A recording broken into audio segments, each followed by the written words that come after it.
Hello! A little while ago I got to play with my first RC drift car and I found out that I didn't seem very good at drifting, or perhaps the model wasn't very good, who knows. A bad workman blames his tools. It just seemed a bit tricky not to like oversteer it, and then I couldn't work out if the gyro was having as much effect as I wanted it to. So I've got another one to try, and this one's a little bit different. It is this. It's by ZLL. It's called the SG216 Pro. It's a 1/16 model, and it's kind of not just a drift car. It's got like regular tyres and drift tyres, so I figure it's more of like a regular car. It says it's four-wheel drive, high speed, all-road car. It's on a brush motor and 2S as per normal, so it's not super quick, but I thought we'd give it a go and see if it's any better. Let's get out of the box and I'll show you what's there. Not a huge amount once we get through the packaging. We get this car. I kind of like the sort of black coloured. It looks a bit sort of mean. You can tell it's like a road car. It hasn't got that much travel on the suspension and stuff. We'll have a look inside in a sec. And with that we get the normal sort of controller. It's got a free speed setting here, so that's kind of a dual rate thing. It's got some trim tabs, and then it's just steer and trigger to go. And then we get this bag which has the instructions. It's got a USB charger, a little wrench for getting the wheels off, and these are the very slick drift tyres. So the ones it comes with have some grip on them. But let's get a close up. We'll get the top off this and we'll see what's inside it to see if that's very interesting. Okay, so let's have a look under the hood and see what we get. We get the regular style clips. I really like the ones with the little tabs on. They're much easier to move around, but this seems fairly easy. Lift this out. You notice we got some holes here. I think this is for the wing mirrors that are in the extension kit, and because it's got some lights, we've got some wires still attached. Makes things a little bit awkward. But in here you can see the tracks we've got on these. We've got a little, let's have a look at this while we're there. It's a 1500 2-cell light ion, so it says it's got 18650s in it. It's obviously got this light controller here. That's the little motor. Beans, of course. Got a few metal pieces. How easy is it just to swap out the wheel? Oh yeah, so in the bag are these things here, and apparently you put a screw through them, they go through here and connect up, so I'll put those on in a sec. Wheel wise, I thought I might try it in the house first because I've got a nice slippy floor. How do you do these? This seems pretty easy. It's just like we can find the right one for that one. Yeah, it's just like a single bolt by the looks of it.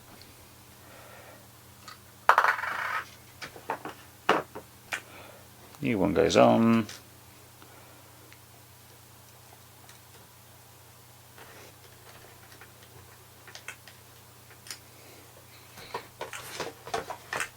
Yeah, that's a pretty easy swap out, isn't it? Anyway, I'll swap out the rest of those wheels so I can try out the drift. I'll put the wing mirrors on, charge up the battery, and we'll take it out for a quick spin. I did notice that we also had these in the bag. Obviously we've got some spare clips. Not sure what these guys are. Doesn't seem to suggest anything in the manual, but I'll have a double check and see if I can find anything. Okay, welcome to the kitchen. It's May. I got this in December and I don't have any specific reason I didn't use it other than I wasn't really in the mood. But we're here, we're indoors, we've got the car. You can see it's got some lights. It's all going on, and if we steer, you can see kind of indicator thing. There is this channel button here, and if we press that, we go through various types of things, including turning them off altogether. We'll have them on, what the hey.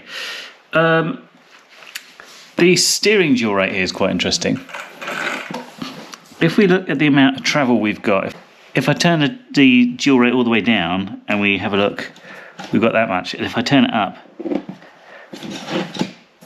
we get more movement there basically. So I've put this on to low speed to start with. Low speed, but being able to turn the wheel all the way. And it's not a huge area here. I'm just going to move the camera back so I've got as much space as I can. And I'm going to try and do some drifting. So let's have a look.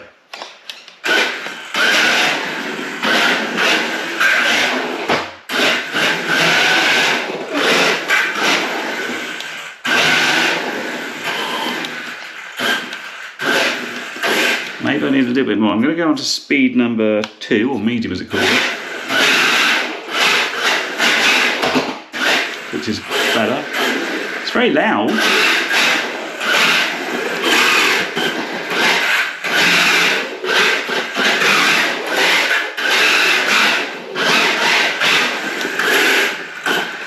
Might as well go all the way up, mightn't we? Speed 3, high speed.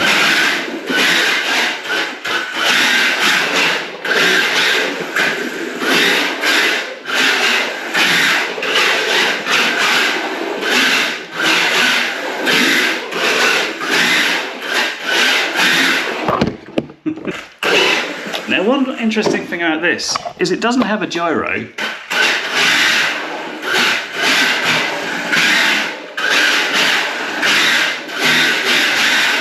But I feel way more in control of what I'm doing.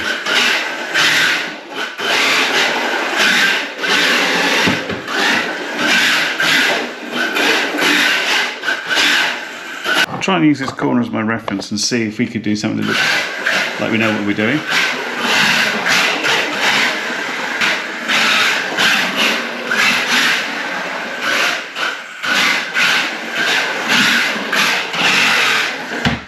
I then went outside on my deck, which is quite slidey, in order to get a bit more room. Of course, I made plenty of mistakes with all this new space available.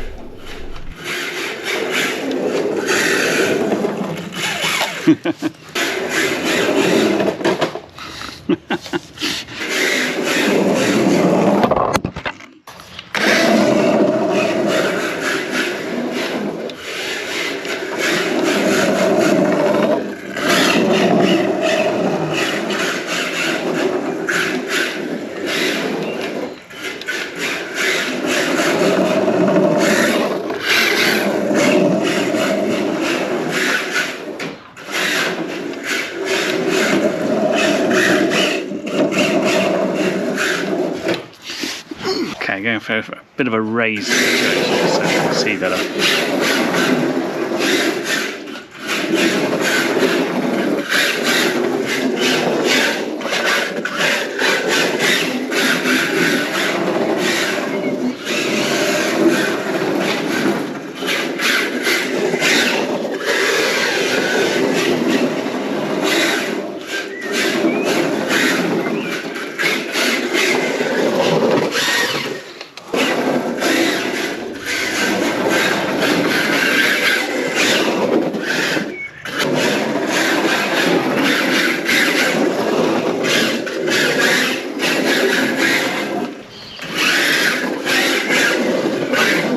Well, God's gift to drifting, I am not. But I quite enjoyed this. What is significant about this particular car is I found it a lot easier than the previous car I used. Now, if you haven't seen that video, it's up there, you can have a look. But essentially that car had a gyro in it, and the idea of a gyro is it's supposed to sort of self-right itself. But I found myself being out of control a lot more, like I was fighting the system. This is a bit more obvious. It's like when you steer and you start to slide, you steer the other way, you try and come out the slide and stuff like that. And I found that a lot more intuitive. I found myself feeling a lot more in control. Obviously, I span it out, I fell off edges of stuff a lot, but I feel if I worked on this, I could get a lot better with it. It's all about sort of throttle management and steering and stuff, and it's quite, I can see why people get into it. It's quite good fun. It's just a question, I think, of practice. Will I practice? Probably not. I've got so many things to do. I don't know if I ever can. What I didn't get to do as well is try it in the regular road tyres, and that's pretty much because I haven't got a large outdoor space where I could really thrash this around and see what it did. And I don't know if it's really built for outdoors or it's more the sort of sports hall type event and stuff, but I'm sure it would be pretty good. I don't know how fast it would be on 2S, but reasonable by the looks of it. The only downsides I had on this is the noise this makes when it's going around. It's really quite a lot. It's not subtle. It's also not a tiny car, so it helps to have a bit more space than I was using. I'm sure people that are skilled, it doesn't matter. The space is what they can just drift around in perfectly. When you're beginning and learning, you want to give yourself a little bit more space to sort of get the understanding of what it will do and stuff. So outside on my deck's quite useful for me. Also thought this was quite nicely done. I like the fact we had a dual rate, which not really a dual rate, it's like this variable rate for steering, so you can just increase that to your heart's content. We got a freeway switch for how much speed we're going to have, and yeah, that worked pretty nicely, so that was good. Now lots of people ask about, oh, can you FPV these? And the answer is yes, but if you put a regular camera on this in drift mode, then half the time you'd be viewing the wrong way. So to do this right, and I know a few friends have tried this, they've tried sort of copying the wheel movement, the front wheel movement, to try and figure out where you're going and stuff, and I think they've ended up all getting sort of bad motion sickness. Perhaps what you need is some sort of head tracker, pan and tilt, to sort of figure out where you should be looking as you're going into the curves and stuff. I don't know, if that's a project for another day if I ever get the time, but getting the time's a tough one. So we'll leave it here for now, but this has been the ZLL SG216 drift car and road car, and was kindly supplied by Banggood some time ago. We got there in the end, and of course you can check it out in the link down below. I hope that review's been helpful, and I will catch you next video. Bye for now. Well, you've made it to the end of the video, so thanks once again for watching. If you like what you saw, then please consider subscribing, and if you really like what you saw, then be sure to check out the link to my blog for a variety of ways in which you can help support this channel.